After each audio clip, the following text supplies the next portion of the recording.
I'm a man of Manethrin, and I approve this message.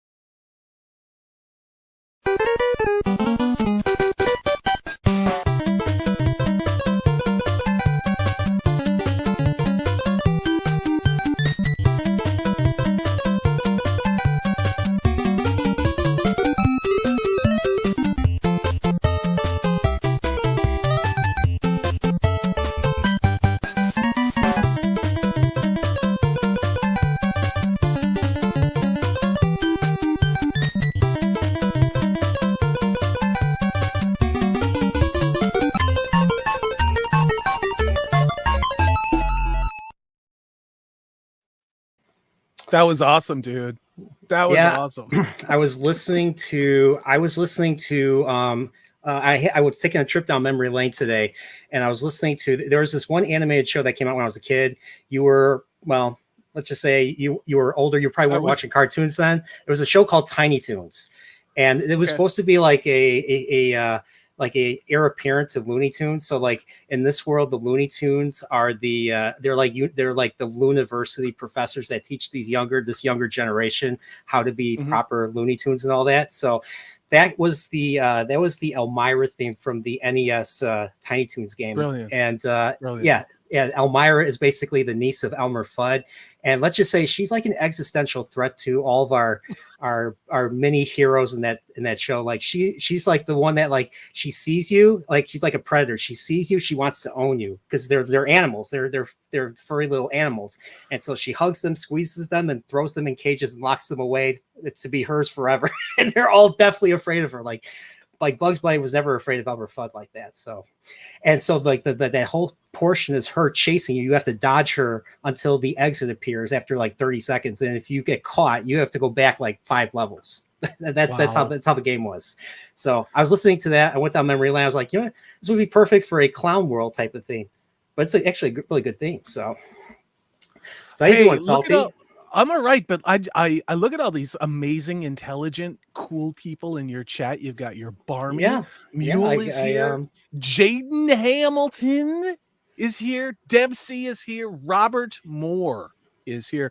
If we've missed you, we'll try and tag you later. I'm all right, man. I'm ready for it to be Friday.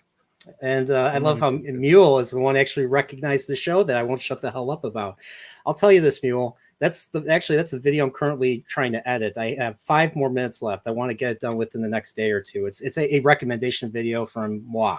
It's telling everybody to watch Legend of Galactic Heroes. I got Nathan Man Manethrin watching it. He sent me a thumb drive, all 162 episodes and 3 movies.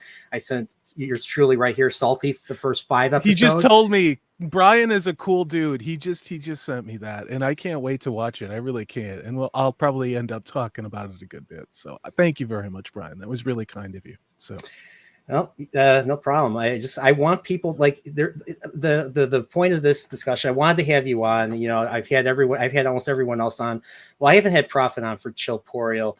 It was originally going to be Chillporeal, but then it became more rage fest for Indiana Jones 5, because that's what me and Steve are good for. I'm the one that kind of provokes it, and then I unleash Steve to the world. Because it was my idea to go see Indiana Jones, and it was my idea to have him watch Picard with me, and I don't think he's ever forgiven me ever since. So add it to the list of movies. Trip, I don't know, why doesn't Nerdporial's poll include the answers all of the above? Well, we talked about that, and actually I think Brian adding the answer that he did, that, you know, especially look at these, everybody's just saying it's the fans. They're kind of omitting the fact and calling us all racist now. Have you noticed that? But it's still the fans' fault. Now we're just stupid. Like the writers of The Witcher said, we're just stupid. And the same thing for the MCU. We're all just stupid. So they couldn't make a smart show because they know how stupid their audience is.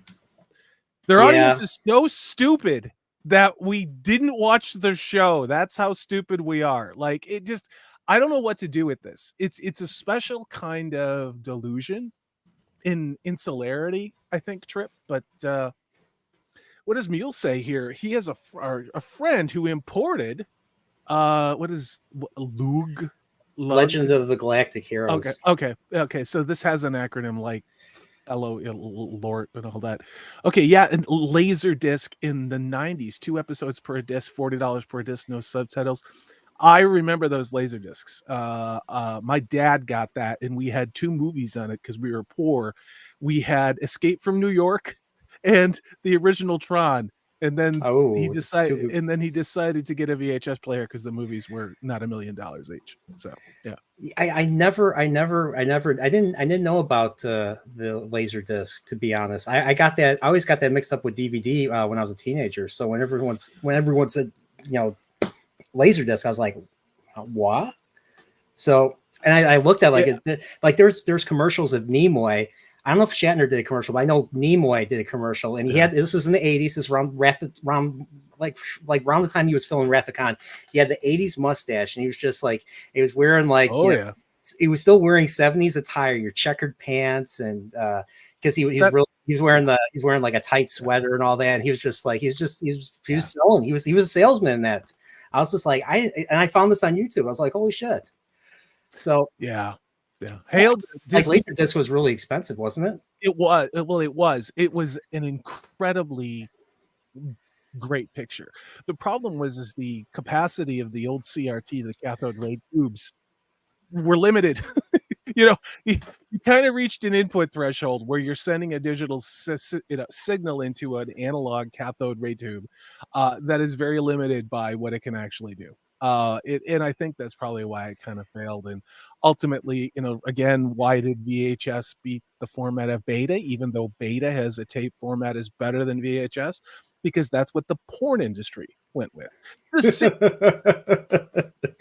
same reason why Blu-rays, which I think are slightly inferior to HD DVDs, why Blu-rays became the dominant high definition format instead of HD DVDs.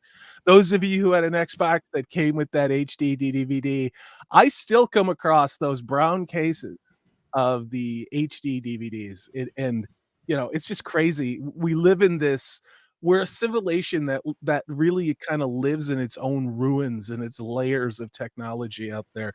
Go to a thrift store and look at the acres of VHS tapes, many not opened, of just brilliant movies, Oh yeah. Quarter per quarter.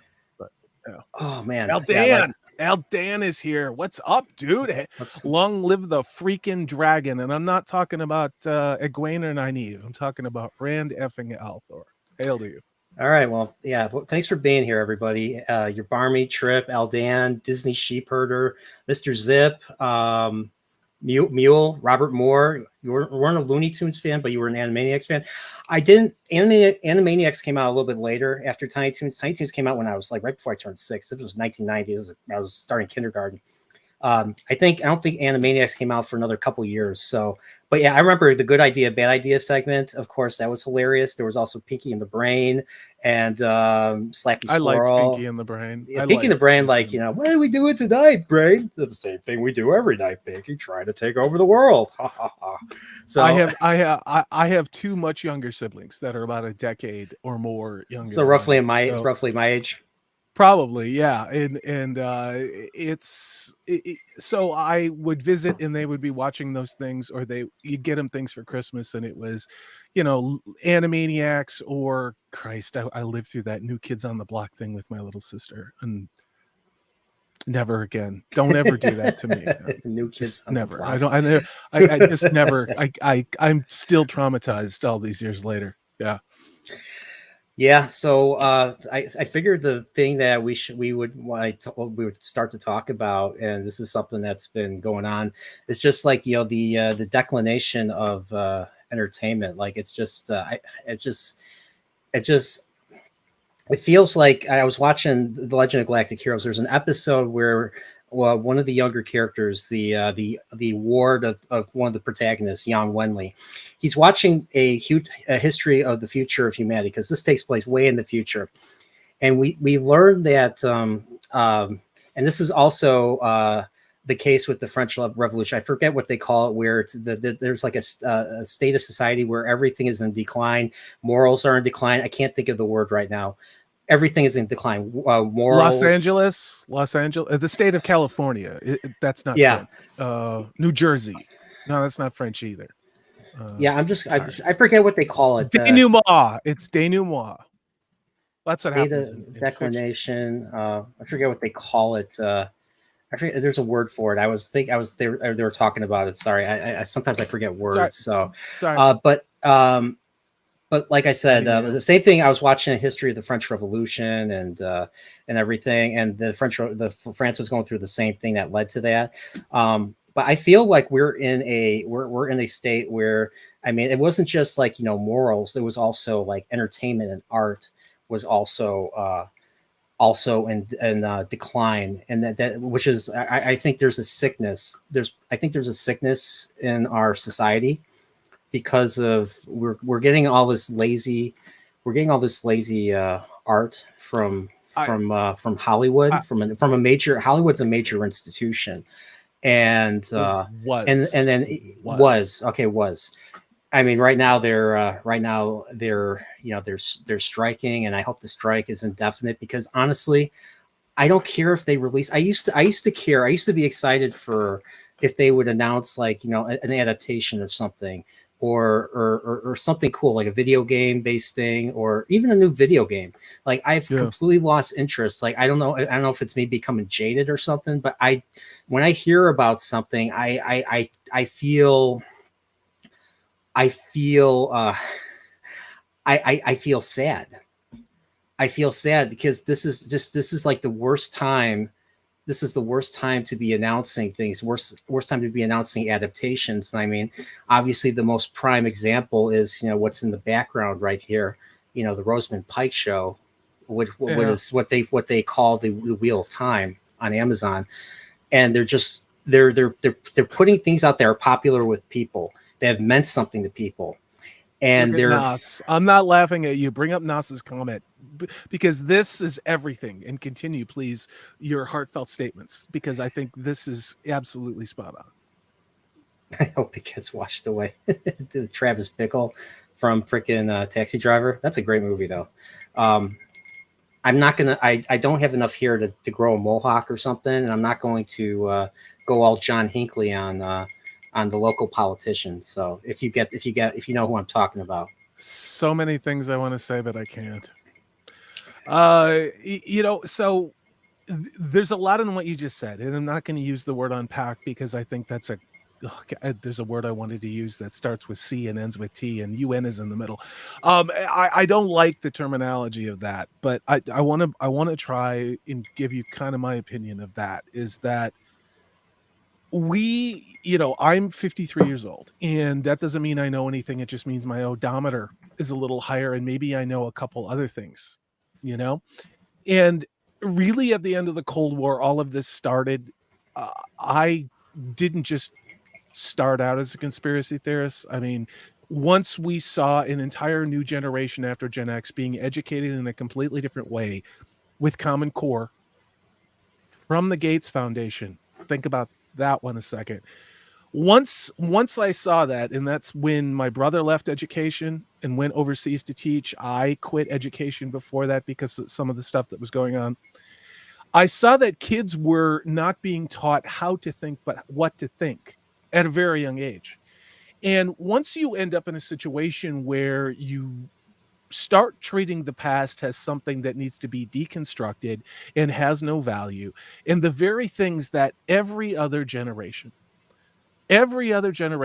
of our culture, of Europe's culture, of every culture around the world that hasn't been destroyed by communism or socialism, once you start teaching that everything that you're from is wrong and bad, and you start doing that in a free country that was really prosperous at the end of the Cold War, in a very safe place, and you start teaching kids that don't try really hard, that everybody gets a trophy, that that anybody who has something more than you got it because they cheated. Well, fast forward 20, 30 years later, here we are. Those kids who learn this in school are now in corporate America. They're all over corporate America. And it's not just Hollywood. It's not just Hollywood. They're in finance. They're in healthcare. They're in construction. They're in retail. They're everywhere. And a lot of them, in my experience, they skipped over a lot of my generation, Gen X, because we're a pain in the ass. We have this nagging problem of telling the truth and telling people when things are going to go wrong. We're going to tell them how much it's really going to cost and what the risks are and how much it's really going to take to do something that whatever their harebrained dumb idea is. That's not a very popular thing in corporate America. No. What is a very popular thing is to give that job to an underqualified younger person and to put them in a position where they will say, yes, that crazy idea, which will never work, that somebody told you would cost half of what it did and get 4 times as much profits as before, we'll totally can do that. That'll totally work. And then that person who said that never has to be held accountable for setting up a whole lot of other people to fail in making whatever that is, whether it's a widget, whether it's surgery, whether it's a loan, or whether it's a movie or a television show. I think we're living, and I see a lot of this in what I do in the corporate industry that I am, and I have for, it's intensified in the last 10 years to a degree where Hollywood is actually lagging behind what's been going on in corporate America. Okay. The whole DIE thing actually was being rolled out to a lot of Fortune 100 companies before it ever hit your television screen or movie screen. Well, let me tell you what happened to those companies that drove everybody out who was conservative or who did things in a patriarchal way. They got gone. And then they wanted to, so they disrupted it. They disrupted their corporation. They disrupted their business model. So very much like Disney just did when they fired their diversity, equity, and inclusion person, they had to hire back the toxic old white guys or toxic old Hispanic guys or toxic people who were qualified to do their job. You know, race and sexuality were kind of irrelevant, but they were the kind of people that said, you can't do that unless you do X, Y, and Z. Because Hollywood has been run off a cliff, set on fire, and oh God, there's so many things I'm not going to say. It's not my job. It has really burned itself to the ground by a system of putting people in place who don't actually understand how things work in physical, real space. They're good at concepts. They're good at saying yes. They're good at making sure it hits diversity, equity, inclusion checkboxes. And then they have somebody create a spreadsheet that says whatever their harebrained idea is, that maybe only 3% of the population wants to watch, that's what gets funded instead of the stuff that the other 97% of the population cares about or would buy.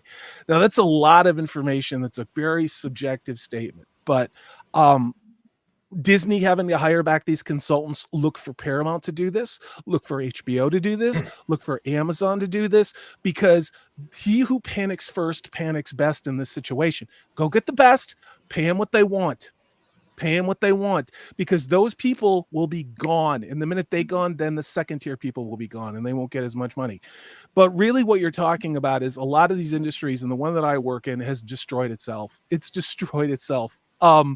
And it's really struggling. And in the last clients that I've had in the last 5 years, it was all self-inflicted metaphorical gunshot wounds to the head, where they literally got rid of the people who were the pains in the ass. The people that said, you can't do that if you don't do this, or, you know, it takes this amount of time, this amount of money, and this amount of people to do something. And that's because they were the people who actually know how to do what the fuck it was we did, you know? And I think that's what's happened in Hollywood. I think that's why you're seeing people like Jennifer Sulky, all of these things happening. Like unqualified people. And here's the other thing, and this is something I've noticed in my industry. Mm-hmm. There's no passing of there's really, you know, usually when there's a trade, like mentorship is not really a thing anymore. There's no patriarchy. There's no mentorship. There's no passing of the torch. So I mean, I'm trying to learn a new job, and there's really no one there to train you. I have to be there. I have to train myself. I have to because the boss isn't going to train me. Bosses, managers, supervisors don't train. They're just like, hey, we want this done, and where's the work and everything. So.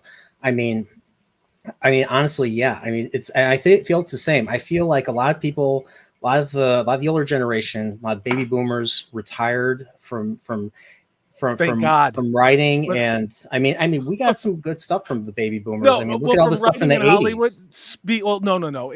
That's a different context. In the industry I worked in, it was very difficult to be a young Gen X kid. Yeah. You were told all the time how great the 60s was, and how, they just don't understand you. And it's interesting to be wedged between an incredibly narcissistic generation that was capable. That is one thing I will say generally about the baby boomers, is they almost warranted the amount of bullshit and smoke that came out of their ass, and things that they said about themselves. Almost. The problem is the generation after mine, and this is another, if I'm insulting anybody, I'm sorry, this has been my experience. That generation has the same egotism and narcissism of the boomers, but none of the actual creativity or talent or ability that, like, my parents' generation had. Yeah. Gen X is the smallest generation in American history. It's infinitesimally small. And that's why marketing, it started even when I was in my 20s. They skipped over us and they just started marketing to the millennials. And it's become a millennial focused world. And so now you're getting millennial created entertainment, and it's all data driven. And now you're starting to get Gen Z entertainment, which I don't know where you go with something that's already been deconstructed. I don't know where you go with something that's already been destroyed. All I know is in Kurtzman Trek and Star Trek, there's somebody literally was young enough to have watched that trash child endangering show called Glee. Look at the amount of self-deletions from the young cast on that show if you want to really understand what it's about. I know there's that one dude. There was that one dude that OD'd. He died. Oh, he died yeah. He died a decade ago. What was his Monteith? Corey Monteith. I didn't even know who he was. I just knew he died. I heard he died. I saw that. I was like, oh shit. A beautiful Hispanic girl who mutilated herself with, flotation devices and cosmetic surgery in her 20s. And then, I don't know, somebody else then went to jail for being too attracted to saplings. But my point with all this is, look at where we're at. Somebody somewhere said, you know what? I love Star Trek Discovery. Let's make something even more insane and stupid and insulting and not Star Trek than Star Trek Discovery or Picard.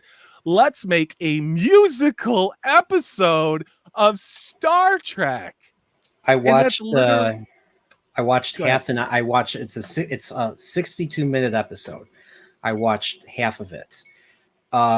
It's basically what I thought it would be, except I was wrong. Apparently there are stakes, but I guess I just don't care, because I don't care about this crew enough, because it's not the same crew as the original series, even though they say that they're the same characters. Like you have Uhura, you have Nurse Chapel.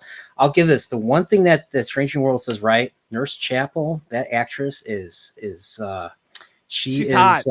She's hot. She's fine.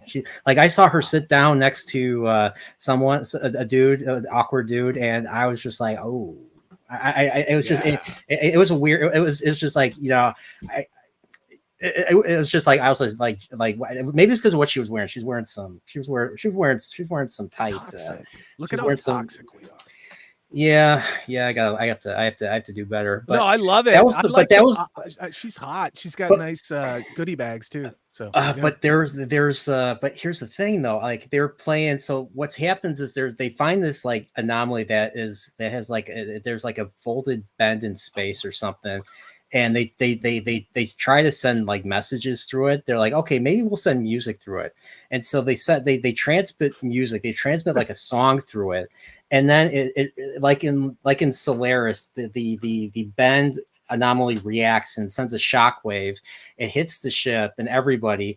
And then all of a sudden, like whenever they play music, so they're still going through their normal process. They're talking, but when music starts to play by the anomaly, then they start singing, and they're like, why are we singing?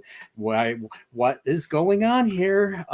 Inertial dampers are offline, and they did. I'm going to hit you with a bat if you don't stop talking about this episode, because it makes my balls hurt. It makes my brain hurt. It makes my heart hurt. I mean, it's just, this is insane. We use the word Star Trek in the same sentence with what you just described. And are they wearing us down? And it's not insulting to you, Brian. It's just that I don't, and it's like whatever they do to legitimize this horseshit trope, which only has been done once well, and that was when it was done for the first time on Buffy the Vampire Slayer. I want to say it was season 3 or 4. No one had ever seen it before. All right, to do it in Star Trek is it's another gimmick. And didn't they do the lower decks thing? And it's like, I don't want to talk about that was the Star episode. Trek Okay, anymore. that was the episode. Anymore. That was the episode with that was the episode with Nurse Chapel sitting down next to Jack Quaid's Boimler and everything. I watched that, and that was the other episode I watched because people are like, oh, that's a good episode. That's a good episode. People at work because people at work actually are watching this, and they're like, oh, this is good. I'm like, no, I don't care. I don't really care enough. It's just it's written by millennials, and they're trying. I mean, they're trying. They're like, unlike Discovery season 2, which came out 4 years ago now. They're actually trying. They're trying with the look of everything to look like 23rd century. Not quite there, but they're trying. But the thing is, the writing is still just. I feel like it's too casual. Like Star Trek is many things, but casual it's not. Everybody's calling each other by their first name. Like all of a sudden they're all best friends. I'm like, this is you're a crew in deep space. You follow the captain's not your friend. The captain is your commander. You have to pay attention. You have to listen to him. And you can't talk back and you can't call each other by your first names. I mean, everybody like. Original series, like we didn't even know her as they called her Lieutenant. They didn't call her Neota. They didn't call and Spock doesn't smile and have a romance with Nurse Chapel in before the original series. I mean, watch The Naked Time. The Naked Time, she's like, I'm in love with you, Mr. Spock, and he's just like, I mean, he's like, oh, really? And then of course he's under the influence too. And that's a much better episode. That's a much better episode of the crew being taken over by a virus, and the stakes were really high. In this episode, the stakes are there's this improbability field or something that they just pulled out of their ass, and it's gonna destroy every ship in the quadrant, including the Klingons and everything. And poor Salty's listening to me rant about this, but it was just I was like, I'm looking at my phone and I was like, you know what, I don't care, and I turned it off after half an hour. It was all power ballads, and it was a power ballad. There was a whole bunch of power ballads. Like this was like 80s style Broadway power ballads, and apparently Motorin! Yeah. What's your price for a flight? It's Louise X. Sparrow. She says, I can't watch the series. The reviews tick me off more than enough. And Debsy's right. It's the anti-hierarchy. Yes, but it's very pro-starving under communism. Funny how that works. And I'll just say this: there was just apparently there's a new Kirk played by some dude from the Vampire Diaries or something. I don't remember the actor's name. And apparently talking about Star Trek, dude. I swear to God, like it's this new Trek stuff. I don't let this into my worldview. I can't let this into my worldview. And I know this is your thing, and I love that you're passionate about the good stuff, but it's just like this show, the comment, it was in chat. And here's the thing. You know how Barbie was a bait and switch about half the movie? I watched Mags talk about this. I watched Tugs talk about this. I think Mando did. And I was actually talking with somebody, a very large YouTuber last night. We were talking about Barbie, and I'm not a name dropping, but it's like, he's like, you know what the most dangerous thing about when you actually perfect the cultural cancer that you're creating is? It's when you're successful at doing it. And I think that's one of the most insidious things, is that like a movie like Barbie is true cultural. It's a genetically modified disease, which is meant to affect a certain demographic of the population, which already is predisposed to it. Like Barbie. Barbie is meant for girls and young women who grew up with all the woke ideology, right? Now, Star Trek, look at what you just said. And this is the dangerous thing, I think, Brian, is that it looks like, I've seen the still images. Like, I send you guys articles of this. It looks like OG Trek. It looks real. Like, I would buy that as a Halloween costume. The deck, the bridge. Okay. If you put actual actors in an actual story in the costumes and in these environments, you could make really good television, and you could make really good Star Trek. But the dangerous thing is, and this is why I reacted the way that I did, and it's not meant to be disrespectful of you, Brian, is that it's dangerous now because they've kind of perfected the kind of poison into the thoughts, into the narratives, into what they're creating of these shows, because they look so close now, as opposed to Mikey Spock and all this other bullshit that they were doing with Discovery, right? Yeah. And like instead of actually fixing the most important part of anything, whether it's sock puppet theater, whether it's Shakespearean plays, whether it's the Wheel of Time, it's the story. Okay. Oh. And that's what's dangerous about this.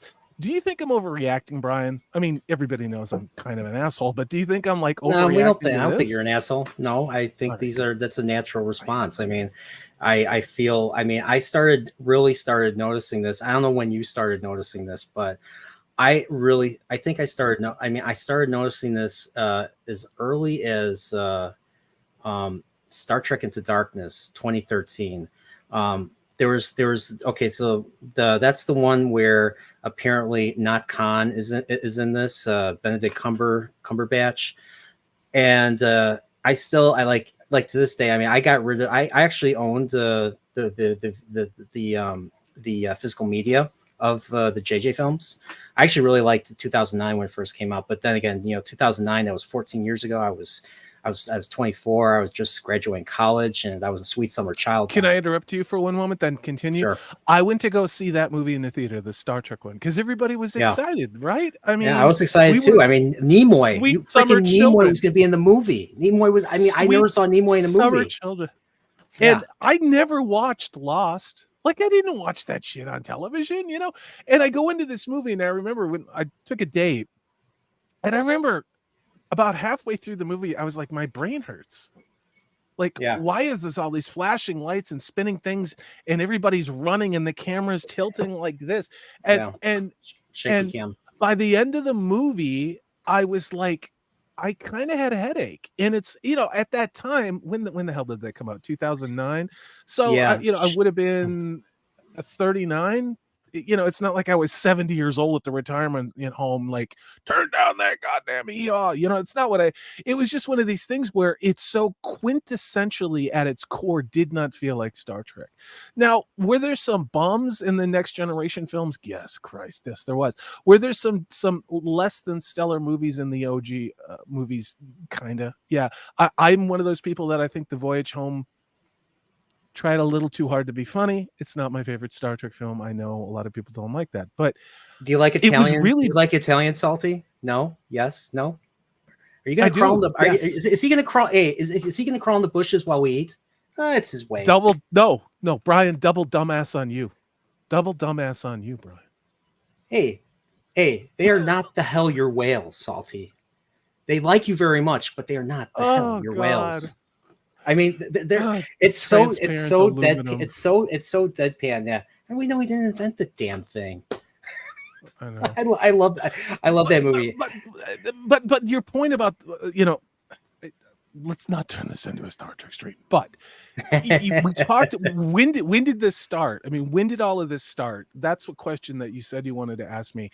For me, with Star Trek, it really kind of started with J.J. Abrams suddenly being this hot property when I didn't know who he was. Like I said, I didn't know what Lost was. I mean, I wasn't on YouTube. I've always been a nerd, okay, in my own way, but I wasn't doing this. I didn't know what the hell any of this stuff was. All I knew is I didn't really like it. And I remember I dressed up to go to Beyond, or not Beyond, the second movie, Into Darkness. Whatever these stupid ass names are. I dressed up in the full costume. My date wore the original mini skirt, black boots, low cut top to go see that movie. And I walked out of that going, I just watched Independence Day with Star Trek uniforms. That's how it felt, and I have not seen another Star Trek movie since then. But I mean, is there a place for flashing lights and heaving bosoms and explosions? Yes. Michael Bay, one of my favorite guilty pleasures is what's that stupid asteroid movie with Bruce Willis and Armageddon. It's a guilty pleasure. It's like the Navy SEALs of its time. utterly pointless trash, no artistic value whatsoever. And yet, if it is on cable TV and there's nothing else on, you'll watch it, right? It's the same way I feel about every time Armageddon. I hear that Aerosmith song, and I don't wanna da da da, then I always think of Armageddon. And my dad was obsessed with, like, my dad was obsessed with certain films that came out certain times. Armageddon was one of those films. Was it 98 or 97, 98? It was funny. Was the same time Deep Impact with Morgan Freeman as the president. Oh, like, I saw both of those in the theater. Like one week Yeah, I me saw too. one week I saw another. And it's funny. I mean, which one do I think is we should have like a poll as to which movie aged better, Deep Impact or Armageddon. I haven't watched those in years.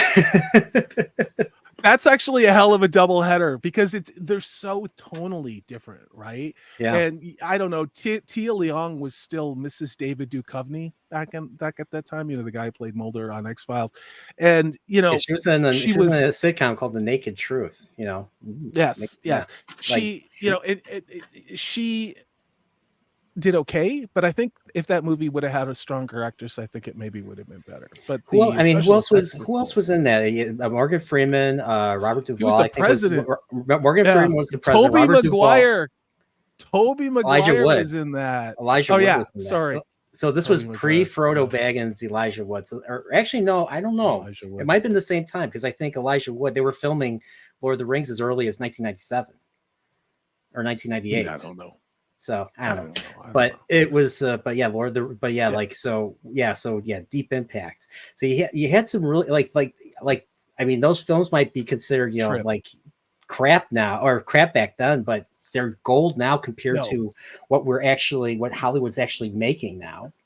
Like, well, the stuff that Hollywood makes now is mostly unwatchable, and things that go ahead. Sorry. And everything has to have a freaking trilogy now. Like every property has to have a trilogy. So when one movie is successful, then they have to make 2 more movies. Perfect example: Halloween. Yeah, and here's the other issue I have: Halloween. They call it Halloween. They don't call it. They don't call it Halloween. Something. They just call it Halloween. Like the reboot of Scream. They call it Scream. Like why share the name with an older movie? Brand recognition. Like what I have to say, Halloween 1978 versus Halloween 2018. And you know, I actually liked Halloween 2018. I actually liked the sequel, Halloween Kills. But then they made Halloween Ends. Halloween Ends was complete shit. Like, imagine it's another case where the director and writers are disconnected from what they set up and what the audience expects. And yet you still have people out there, and this is another thing. Like with Wheel of Time, with New Trek, with Disney Star Wars, for some reason there's people that are just willing to take anything and everything. Like no matter what the quality is, there's just like, we want to be positive, we want to like everything. We just had a hard day. I don't want to be negative towards this. Well, I mean, I hope you feel that way if you have somebody work on your house or something. Oh, it's just entertainment. Well, entertainment is, I mean, it's art, but it's still, I mean, art still needs a freaking you still need to have a concept, an observation, you know, something that will, you know, hold it together, a theme.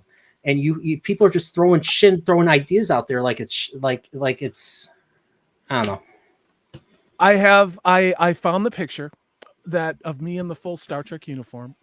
If somebody wants to give a super chat to my man Brian for $5, it's not charity, it's just a peep show. I will share with you your man Salty.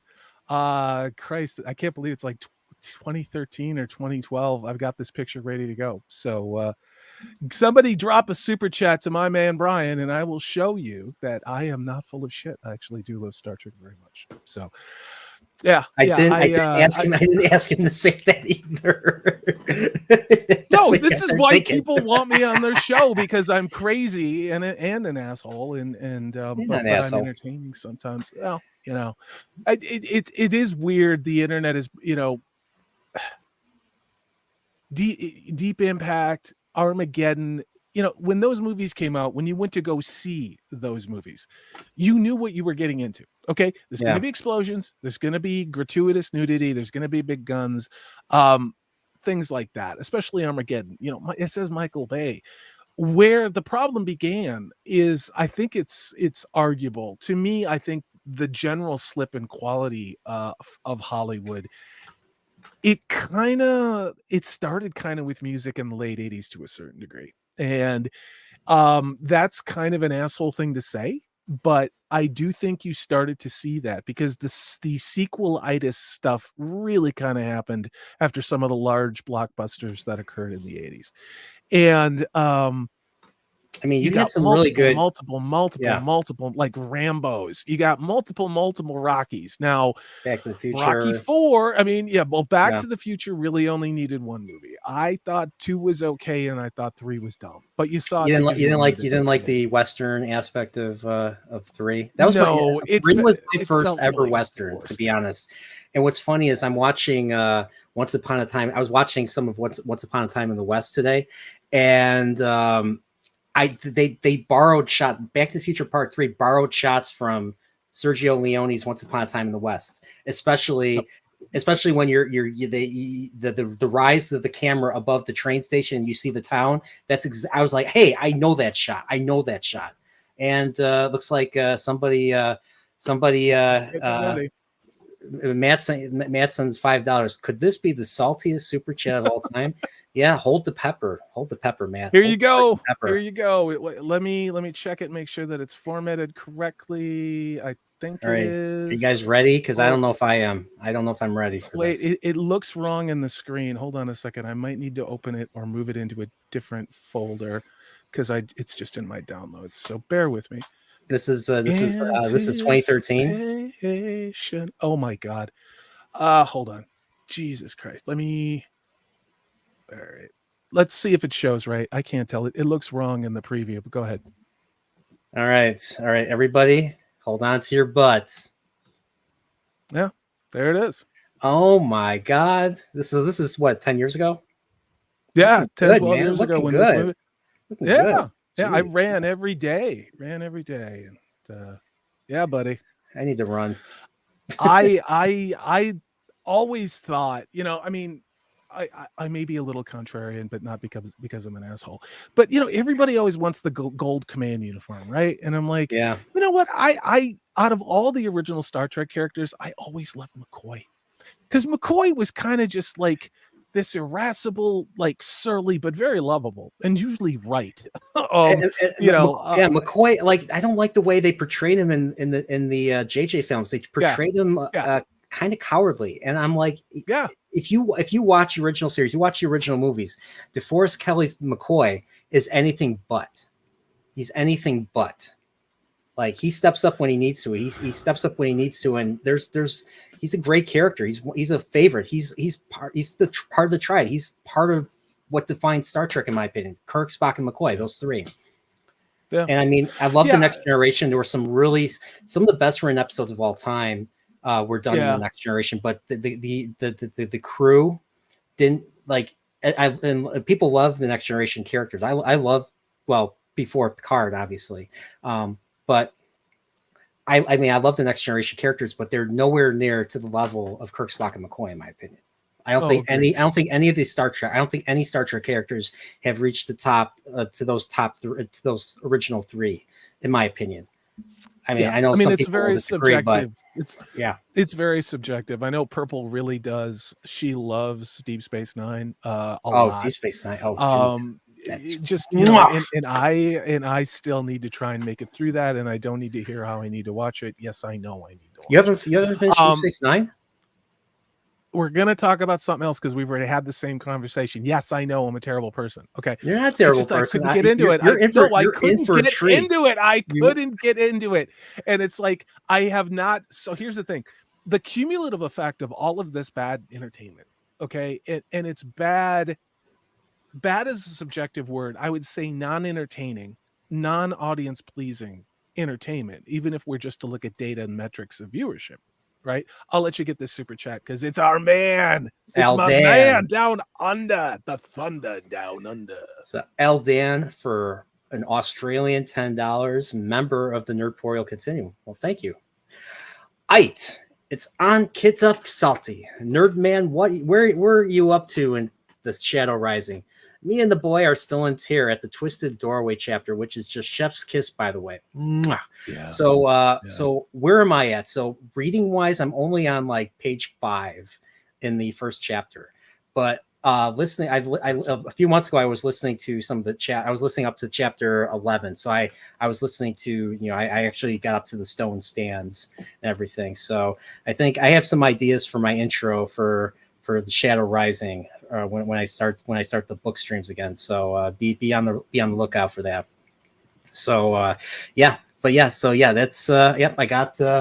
I have the first 6 books. Thanks to you, Salty, pointing me to thriftsbook.com or something.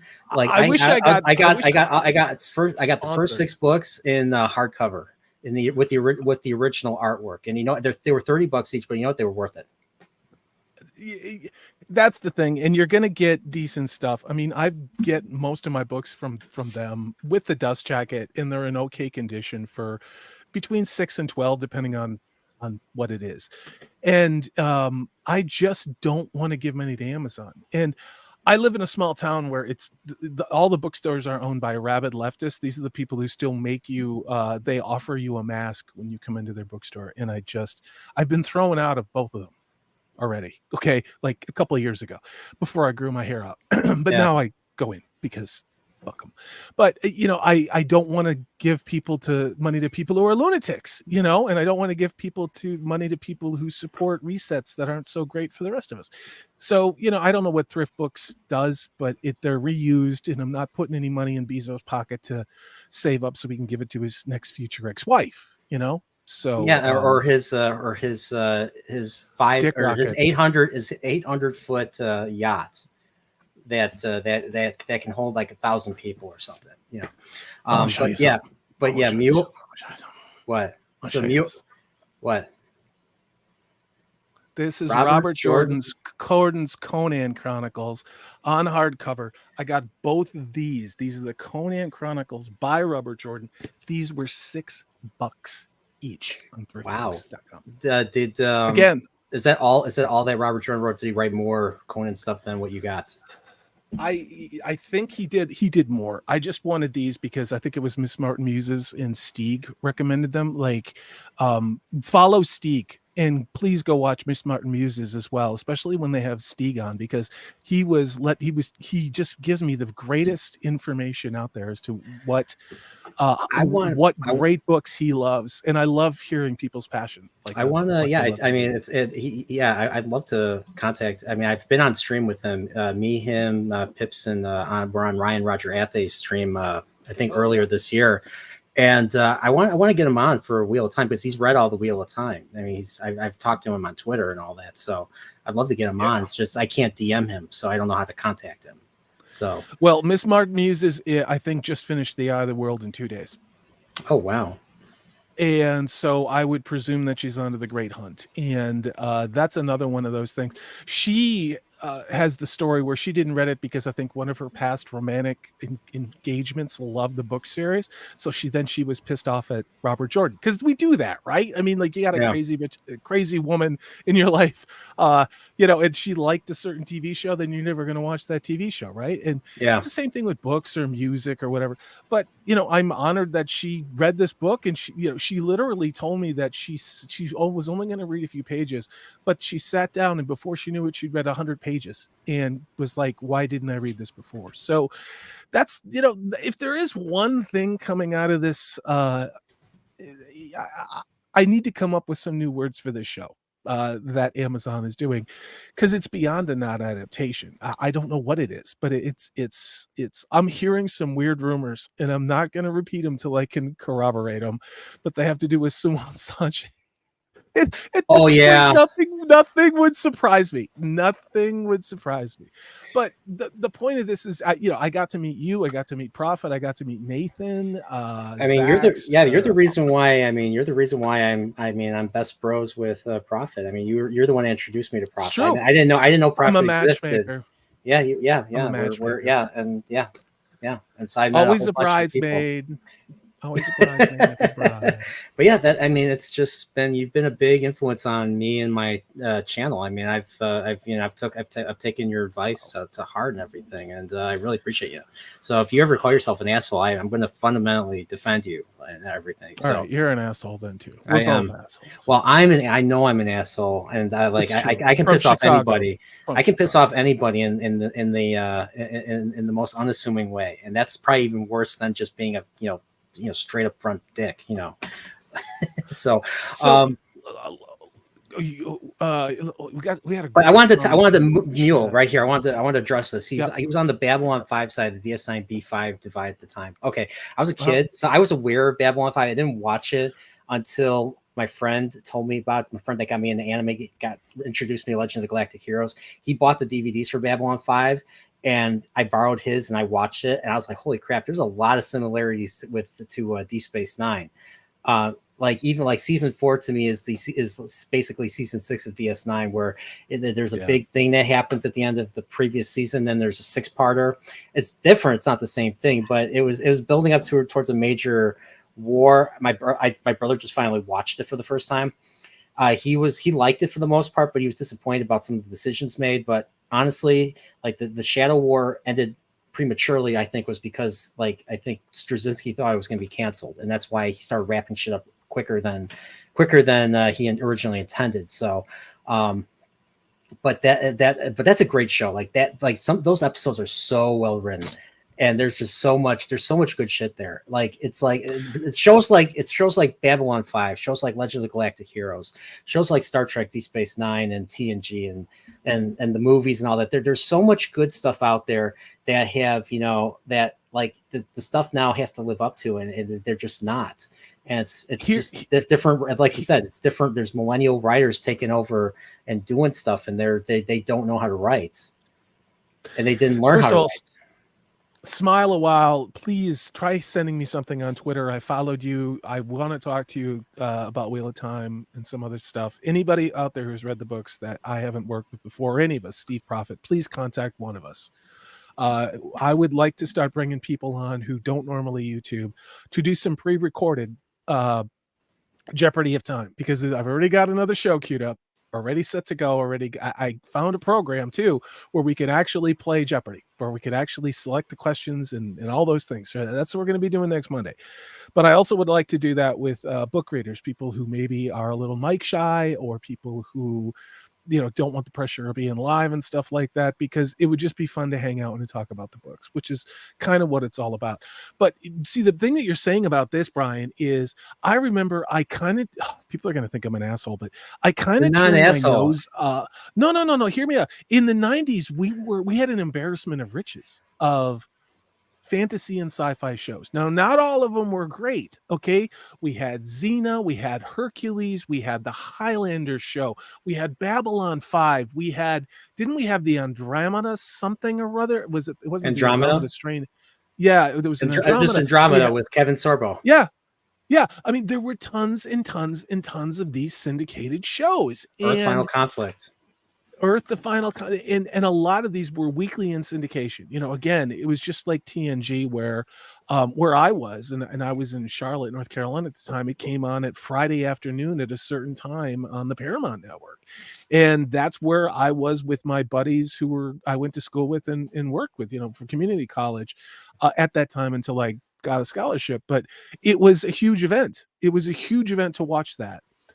We had so many shows that didn't cost a lot of money to make, that had plenty of diversity and representation organically, that had pretty good stories. Their weakness were their special effects and maybe their costuming and then some of the acting.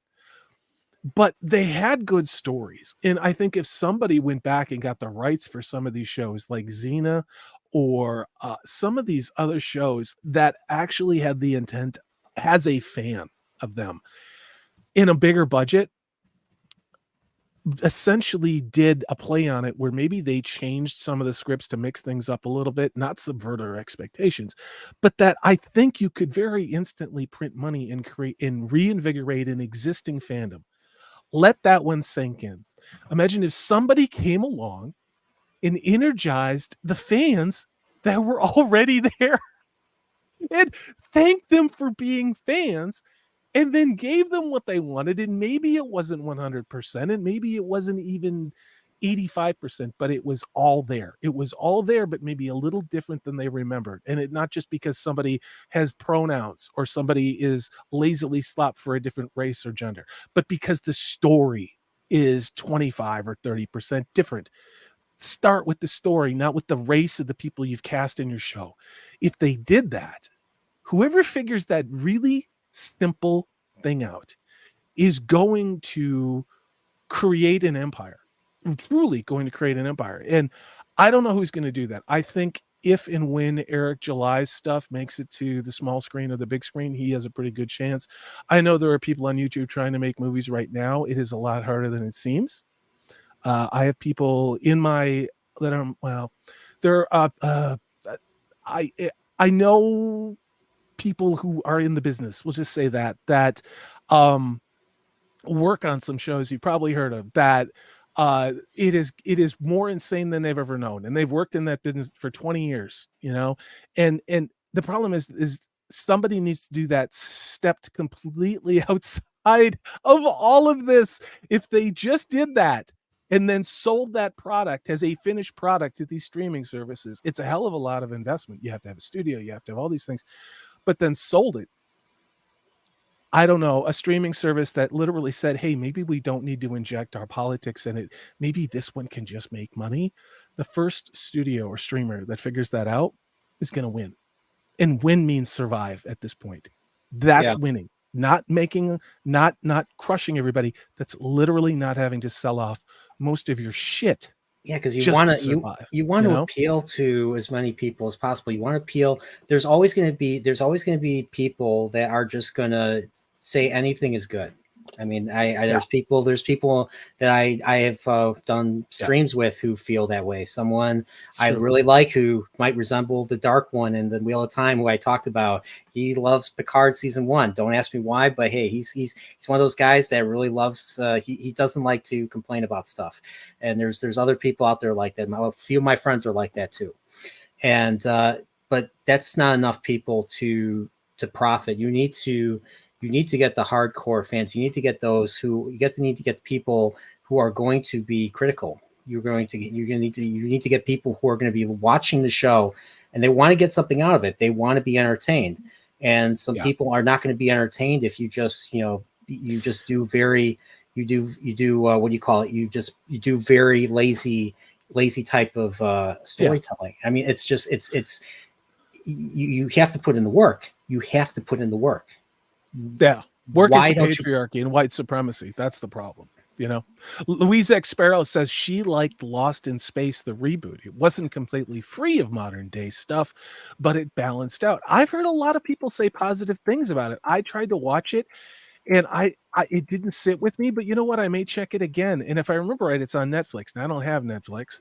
I do have a friend who's a pirate who may be in the same country as you, Louise, that I routinely get my share of booty on the high seas. So I may try and watch that again. But the last really good thing that we got, I mean, 2022 was we all know the disappointments of 2022, right? But I think really one of the more surprising things, and it really was a flawed show, was the House of the Dragon. I almost quit watching that show because I thought it was going to go intersectional feminist self-destruction bait and switch. I think it was around episode 4 or 5. I was really upset about it, and then they pulled it out. But Stranger Things, again, not a perfect season of television, but an entertaining season of television. You talking about season 4? season 4, whatever it is. Yeah. Now, And that was a really good season. Yeah. I really and enjoyed it that one. disproved all the theories of these Hollywood idiots and saying that, well, it can only be 45 minutes. No one has an attention span. This show had multiple 2-hour episodes. Yeah, like the 2-hour episode episodes. 8 and 9. Episode 9 was 2.5 hours. Episode 8 was hour and a half, I think. Every second of that show added to the plot. It wasn't just having feelings in hallways and struggling with gender dysmorphia. It was actually a good show about aliens and the government and powers and Vecna and all this other shit. It was a good show. And like there was one part where I was just like, and it just hit me. Remember when they were in California, they opened the door. There's this pizza guy, but it's actually a government agent who kills the other agents that are with them, and we're seeing it from their point of view as they're trying to get the hell out of the house while there's a gunfight going on. I thought that was insane. I was like, oh, get the hell out, get out, and everything. So, but yeah, I just that was a great season. I thought the actor that played Vecna was great. I know he's been the actor. I forget the actor's name, but he was going through his own demons shortly before that. So I'm glad he's doing better. And I want to thank a certain Salty Traveling, the artist formerly known as Salty Texas C, for gifting 5 subs. So who's a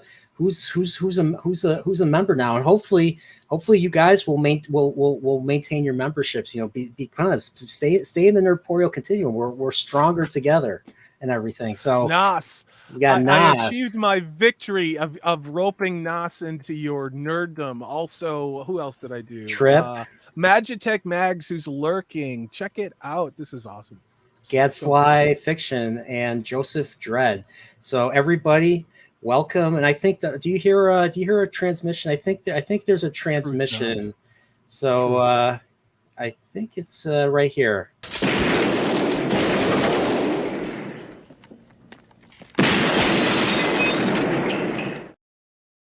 Welcome, everybody. Tear to my eye. Gotta get I have to finish my 2001 thing so I can go straight to Beverly Hills Cop retrospective. So that's going to be a tricky one because I really want to use that synth pop soundtrack, and I can't use any of the songs, but I want to see if I can get away with using the synth pop score that by Harold Faltermeyer. Yeah, I told that story where I rode my BMX bike to go to Kmart to get the 45. We needed the adapter for the record. Sorry. Of Harold Faltermeyer's Axel F, you know. Dun, Yes. dun, dun, dun, dun, dun, dun, dun. Everybody loved that movie. I was in middle school when that movie came out, in the whitest part of white bread, white patriarchy America. Do you know how many kids loved Eddie Murphy? We had the soundtrack. We saw the movie. We had Eddie Murphy t-shirts. We had Eddie Murphy on cassette tape. Yep. We used all of Eddie Murphy's jokes. Yep. We loved Eddie Murphy, and we loved Beverly Hills Cop 2. Yeah. We even liked that shitty movie, where he goes, I want the knife. Do you guys know which one I'm talking about there? It was the something child, the Golden Child, I think it was. I never saw the Golden Child. I never saw that one. It's chat. Do you think it's worth the Nerdporeal watching that movie? I think it's worth having Gray review that movie. It's just, this is the crazy thing. I mean, Eddie Murphy was this huge star for a long time, and everybody loved him on Saturday Night Live. Yeah, and he wasn't even 20, and he's making these movies. His comedy specials. Yeah. His comedy specials are legendary. You haven't heard those? I've heard Delirious. I've watched Delirious, and I've watched Raw on Netflix. Raw. And one thing I learned about Eddie Murphy is he loves to make fun of Bill Cosby, because who was America's Dad in the 80s around that time? Oh yeah, Bill Cosby. And I think it was Raw where I'm curious if the story was true, but apparently Bill Cosby called him once because his son Ennis, may he rest in peace, he was murdered in 97. I remember that happening. I'm pretty sure I know why he was too. Look at the world. Yeah, go ahead. Sorry. Yeah, Ennis was murdered because he wanted to be a good Samaritan. He wanted to help someone out whose car broke down. But apparently that was, I don't know what that was. It was a trap or something, and they shot him and stole his car, I think. So it's a shame. It's a real shame. But Ennis was a big fan of Eddie Murphy's, and apparently Bill Cosby called him up and called Eddie Murphy up because Bill Cosby was like the king of the sitcom at that time. And I don't know, if it's true. I hope it is. I hope it is.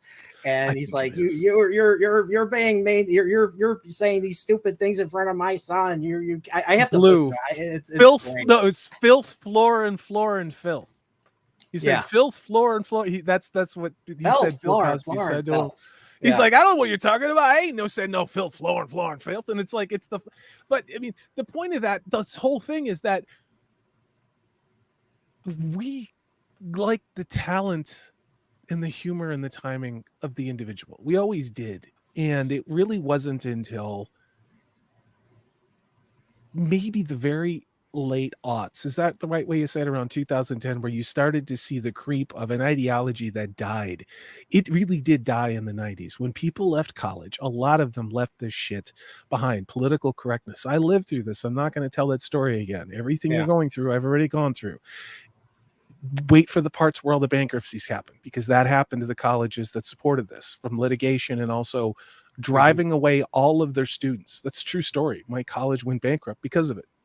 And then, funny enough, I'm not going to tell that story. I almost became an educator at that institution later. But no, but the point of all that is, in all of this, man, is that we haven't changed as a species. I think there are people who are highly motivated to try and change us as a species. And the way that you do that is to change what it means to be human. How do you do that? Well, you change the shared experience. You also share cultural norms. You destroy the cultural norms that are shared, like mother, father, child, man, woman. You also take away their mythology. You take away the archetype of the hero, the aspirational hero. Look at all the movies from the 80s, Brian, in the 90s. It was always the outcast who was against a system that was rigged, who overcame a corrupt system as an individual to get something that was fair. Show me a movie where that happens. Show me a movie where somebody has to hustle and get something. Now it's like, well, there's a person of a certain color who has a certain sexuality and is economically disadvantaged, and look at what a victim they are. Yeah. Who the fuck wants to watch that? How many times are we going to get that? And what's really funny is they put it in Willow. They put it in the MCU. They put it in the Wheel of Time. They put it in Star Wars. They put it in Doctor Who. I mean, it is literally insane.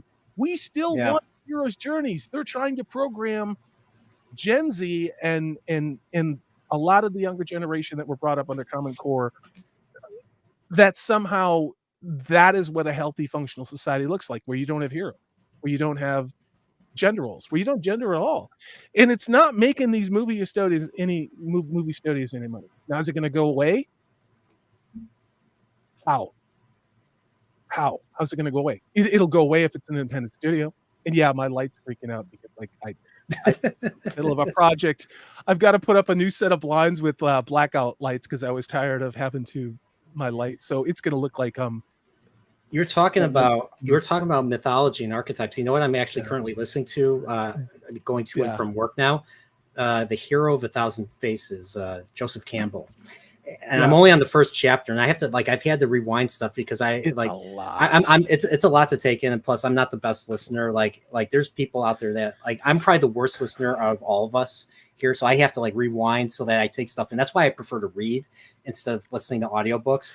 But the one thing that he starts off with, he talks about dreams and he talks about myth, and the first thing that he talks about is Oedipus, and the whole idea, the mother, the son, and the father dynamic. So you have your Oedipus going all the way from Sophocles' it's Oedipus Rex to Hamlet and everything. It's interesting, how and that's part of I like how he presented it. It seems like it's maybe not even supernatural, but something that maybe came from out in the universe. These things that a universal this idea of myth, literally it's ingrained in our DNA. It is. And it's not just America, which by the way is not an ethnicity. America is a concept. America is it's America. The America I grew up in, nothing is ever perfect, right? But Nope. it used to be a place where people came to because they would be left alone. They would be left alone and not told what to think or what they couldn't say and who they had to vote for. Anybody remember that? Anybody remember that? But it's these myths in you want a more digestible form of this, watch Bill Moyers talking with Joseph Campbell. George, he actually talks to George Lucas quite a bit. It's a little bit more digestible. When I read The Hero of a Thousand Faces, it was in college. I have it somewhere back here. These archetypes. Was it like a 70s broadcast or something? Because No, it was in the 80s. It was in the 80s, or I think he did one thing with him, and then a lot of it were other scholars related to Campbell and Jung and things like that. The one with Lucas is fascinating. But the thing is, why these archetypes came together was because they're universal. It didn't matter if it was China or Japan or South America or Africa or Anglo-Saxon or Russian. I mean, anywhere around the globe. And if I missed one, it's obviously because I'm a racist. These archetypes are unique to the human condition. And Oedipus, obviously, the story is the guy who sleeps with his mom and kills his dad and all that type of stuff. The thing is, he doesn't know this. He doesn't know that the dude that he encounters on his travels is his father. And he doesn't know that the woman that he falls in love with was his mother. That's what makes it so effed up. Like it was, I think it was fate. He was fated to do this or something. Gadfly Fiction nails it. The Jungian archetypes are massively important to understand as a storyteller, whether intuitively or academically. It's true. I don't even know if they teach this anymore. They taught, we had to learn all of the Greek myths and archetypes in high school. We learned about some of the myths in school. So we learned about Daedalus and Icarus, you know, how they escaped. They were escaping from Crete, I believe. And Daedalus, the engineer, designed the wings. And then, of course, he tells his son, Icarus, don't fly too close to the sun. What does Icarus do? He flies too close to the sun and he dies. Yeah. Yeah. And during that free fall in God of War Part 2, he gets into a midair free fall battle with Kratos. And Kratos rips his wings off and steals them, and then Icarus falls down to his death. And Kratos now has the ability to glide. That's God of War Part 2. That's why I'm sure Rafe Judkins will admit that or give it to a girl too.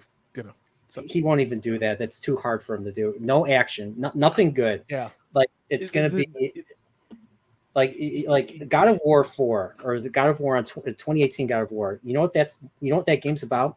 It's about Kratos lesbian politics, rebuilding his life in the Norse area with the son. It's about a father and a son. Do you think they're going to adapt that? No. He'll be a bad dad, alcoholic, child beater, womanizer, just like Matt Cawthon's dad. Yeah, I mean, all of these archetypes are so important, and it's part of, and I'm going somewhere with this, it's part of why I think a lot of us are rejecting entertainment is that those archetypes are gone. The reason why Disney Star Wars, there's a lot of reasons why Disney Star Wars failed, but the reasons why I think it's unwatchable is, and I may be wrong, is that at a subconscious level, we of a certain generation love these movies because they continued the same narratives and the same archetypes that we knew as kids of the 70s and 80s that were there in pre-existing entertainment, especially Westerns. And there's the good guy, there's the bad guy, there's the coward, there's the liar, there's the thief, there's the enchantress. I mean, all of those archetypes. And George Lucas had all of those archetypes in Star Wars. He did. When you take those archetypes and the understanding culturally of how important it is, and I did a video about Leslie Headland and why she was so dangerous a couple of weeks ago with The Acolyte, and I took a lot of Lucas quotes that he said in talking about that. He said, these movies are important because we're passing on the past to the future, that these archetypes have been present in entertainment, oral tradition for millennia. And he just decided to take those archetypes and put them into a space Western.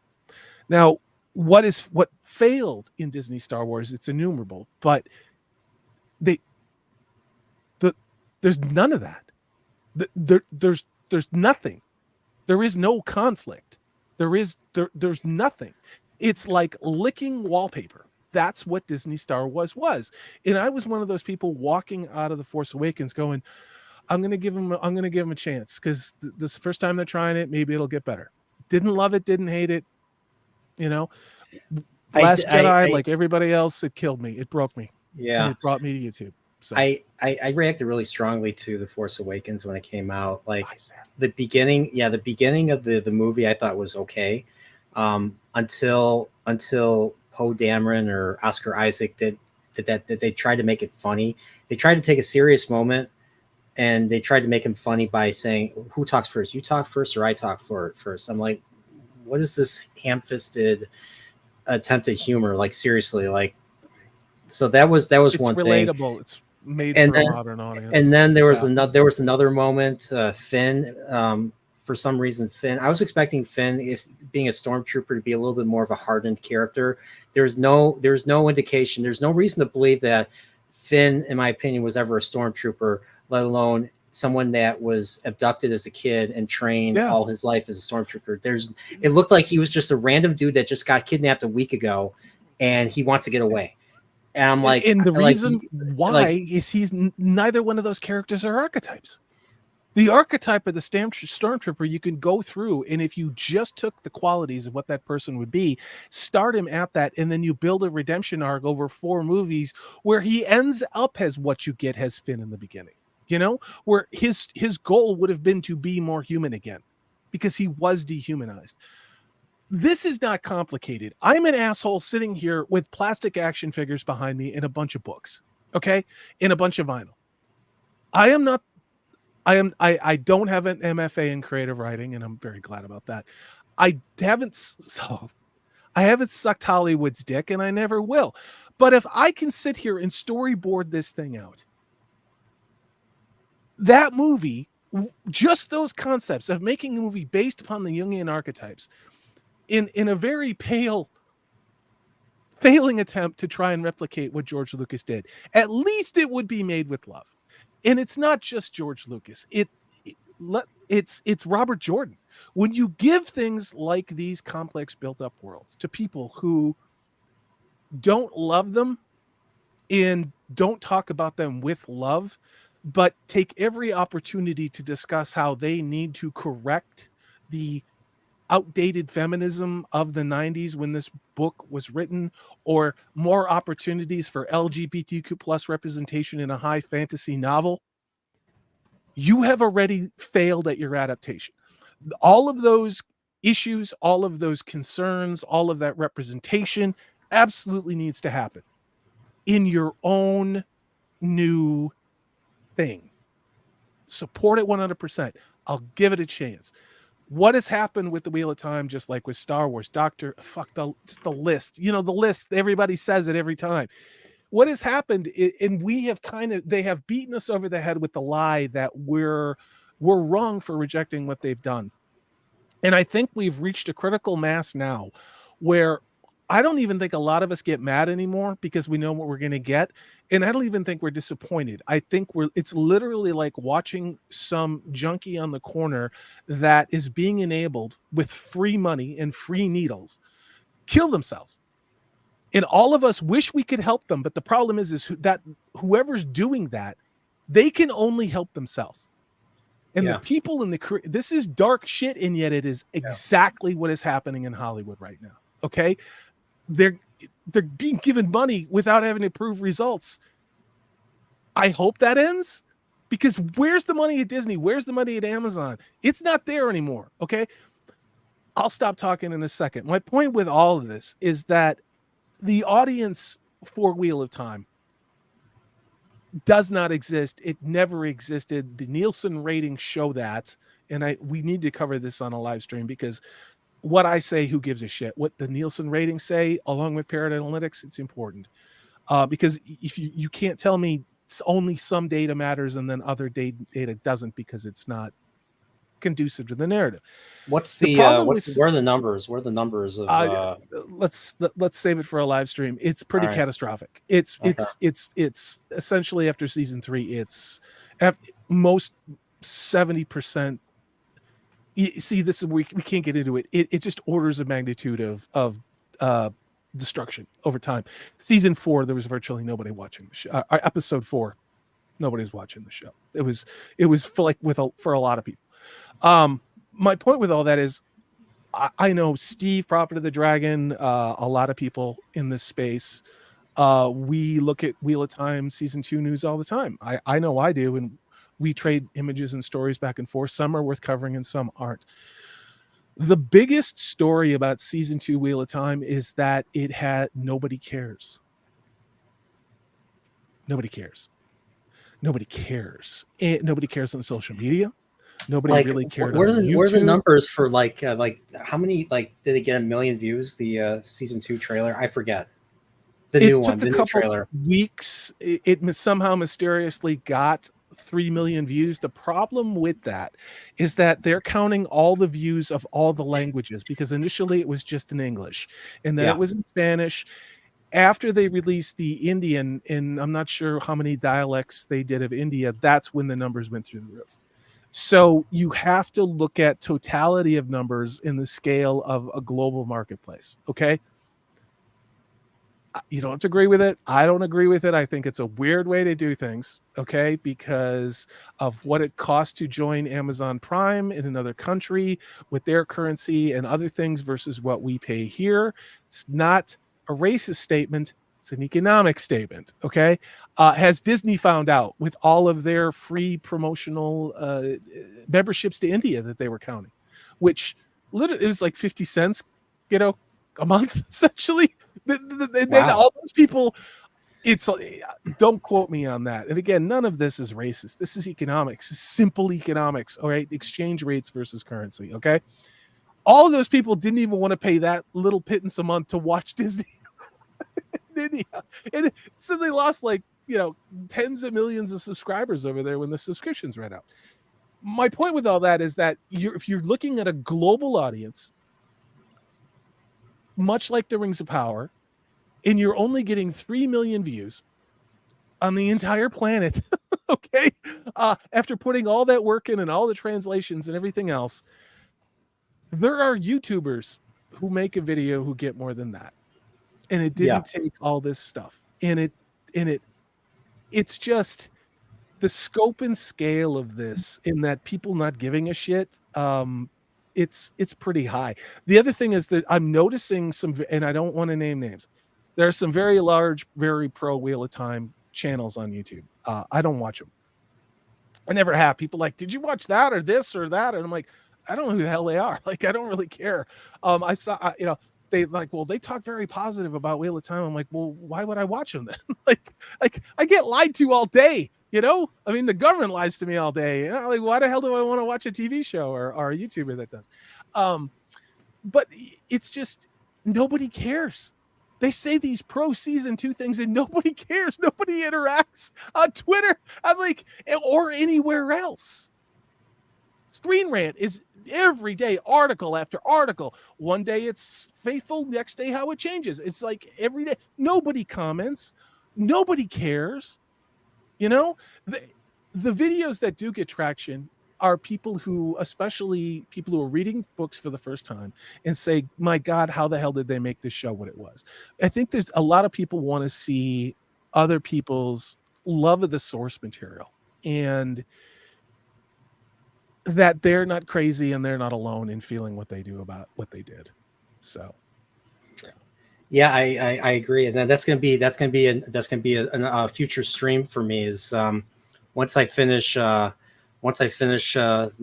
Legend of Galactic Heroes video, I'm going to do a book review stream. So it's going to be me on camera, just talking about the first book. I'm going to be doing it for each of the books that I've read so far. So I mean, I know I've been doing the streams, and be ready for the Shadow Rising stream in a few weeks. I need to read it, so I need to sit my ass down and actually read it, get that, and so there's gonna be more Wheel of Time stuff. So Prophet, Nathan, Salty, Alex, Piss, White Cloaks, you guys are gonna get your wish. There's gonna be some Wheel of Time content on this channel besides the stream, so be prepared for that. So. Aldan, Trip, everybody. I'm gonna need to wind down now just because of the thermal environment I'm in. Say that since I took down the other stuff, because I'm in the middle of replacing all the curtains and everything else like that. So we're gonna need to wind down. So I've loved having this conversation, though. I really have. Maybe I talked too much, but what do you think about some of those comments, Brian, as we get out of here? Just you started reading the Wheel of Time books. I got to be on some of your reactions where we watched some of the episodes and talked about it. You know, you as a book reader coming to this, I mean, what would you say was the most, I mean, specifically, what do you think was the largest failing? Just to go back to your poll, do you think it was the writing? Do you think it was the actors? Do you think that we're all just divisive book fans like Rafe Junkin call us? What do you think is at the heart? What is wrong with what they did to the Wheel of Time? And so far, so the poll is actually really close. So 54%. So we got 28 votes. 54% say that entertainment. 54% say the reason for entertainment declining is the writing. 46% say that it's the agenda.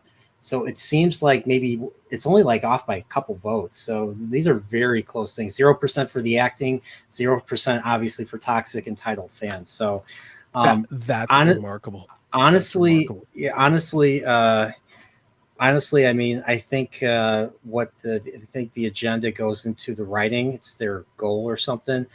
But it's just, and the agenda is what basically leads to them disregarding really important aspects of what Robert Jordan wrote.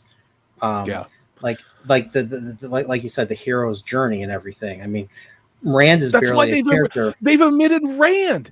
I mean, every character, Egwene, Nynaeve, Moiraine, Lan, every one of these characters have, not just across all the books, but within each book, they have arcs that they go through.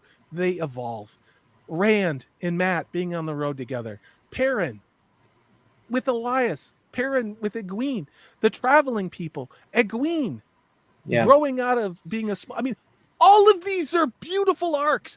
Are they the patriarchy? No. You can have 95% of that story there, and you can add a little bit of modern audience stuff in it. But if you don't have the spine and the nervous system of what it is that you're making, then you have nothing. You have a gelatinous mass. You have a bowl of Jell-O full of carrot shavings, and you're shaking it on the screen going, look, it's alive. That's what this show has done. It is congealed shit. That's all that it is. And the shame about this is the camera crews, some of the effects work, some of the costumers, you can see they had some decent people who were trying to make something, especially in episode 8. There was some good camera work. The problem is the story was so horribly broken and wrong. And even if you didn't read the books, you're like, what the hell is going on here? And that's the shame of this. I think you could keep a lot of the technical people, except the costumers. And we haven't gotten an adaptation of Robert Jordan yet. I keep saying it, you know. Yeah, I mean, you keep saying it's a non-adaptation, and honestly, I totally agree. I say that I repeat that stuff that you say because it's exactly that. It doesn't resemble the source material. It doesn't resemble the story that Robert Jordan wrote. They're rewriting it. Yep. They're rewriting it with the same characters, not even the same characters. They're the same names, the same bodies with the same names as the characters in those books. And some of the same places, but they reuse the same places. So who knows? Like I can't set aside my disbelief when I watch that show for all those reasons. And plus, and the White Cloaks pointed this out. The opening, just the opening credits is terrible too. The Aes Sedai are not the central focus of the Wheel of Time. The central focus are the Ta'veren, Rand, Matt, and Perrin. Those three. They should be the ones being heavily featured in the opening, not the Aes Sedai. And then maybe Moiraine, like as much as Rosamund Pike might be the was she the highest level actress? She's not the main character. She's not the main character. No. And like you guys said, they're going to make shit up to give her more screen time because she's only number one on the call sheet.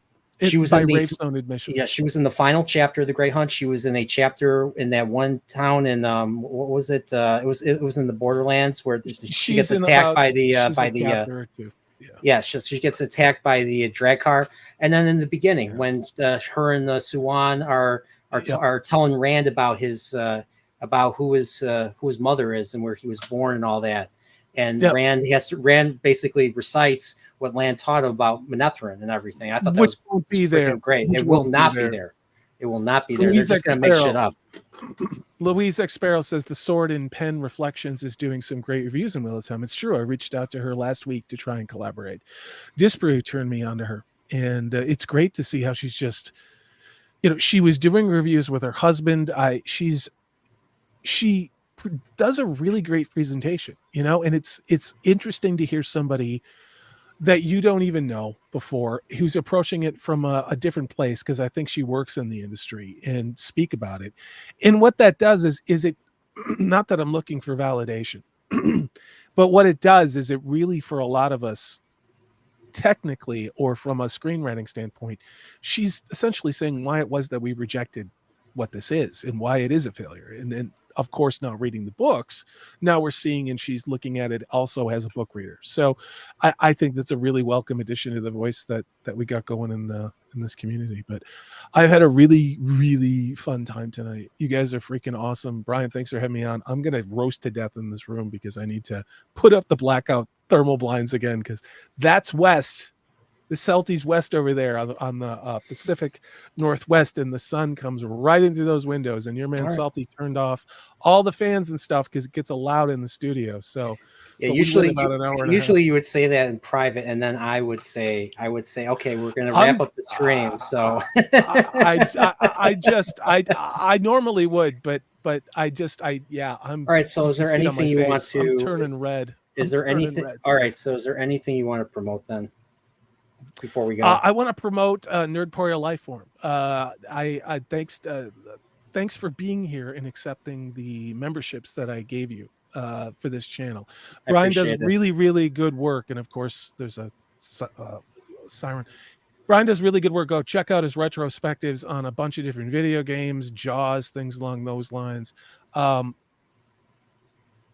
I look forward to seeing everybody on our next live stream, on Prophet's live stream, and please check me out on the Wheel of Jeopardy time, which will be on Mondays. So thanks for having me on, Brian.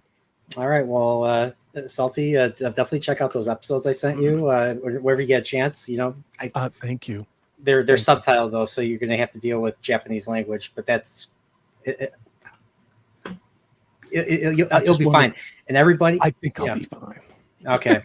Everybody, if you're still here, hit the like button, and do me a favor, leave a comment after the stream. I know, just say something. Say Salty's a good guy and Nerdporeal's a jerk for keeping him on this long and all that. So something like that. And everybody, I appreciate this. Thanks for being on. Thanks everybody for being part of the conversation. We'll definitely have to continue this because there's a lot more to be said. Like this is not a single part thing. So, but next week, thanks, Chad. Next week, Chillporeal is going to have Brandon, the anime guy. So I reached out to him, and we're going to be talking anime next week. And awesome. And I think if Wheel of Time was to be redeemed, in my opinion, and be properly adapted, it's got to be anime. And if you've seen the Japanese the Japanese covers, they look very anime-like. They actually look really good. They look really good. So I used one for my thumbnail. I do need to go, but I'm just going to lay this on the table. War of the Hero. How could you screw that one up? And yet, here we go. But it has to be done by somebody who loves the source material and who, the only person I trust to do that would be Chuck Dixon. It's the only person, and he doesn't want to ever do anything with Wheel of Time again because Robert Jordan was so specific. Yeah, exactly. All right, I'm going to die. All right, this has been fun. You guys are awesome. Sorry, I'm roasting to death in my middle of my construction project. So see everybody later. All right, everybody, have a good night.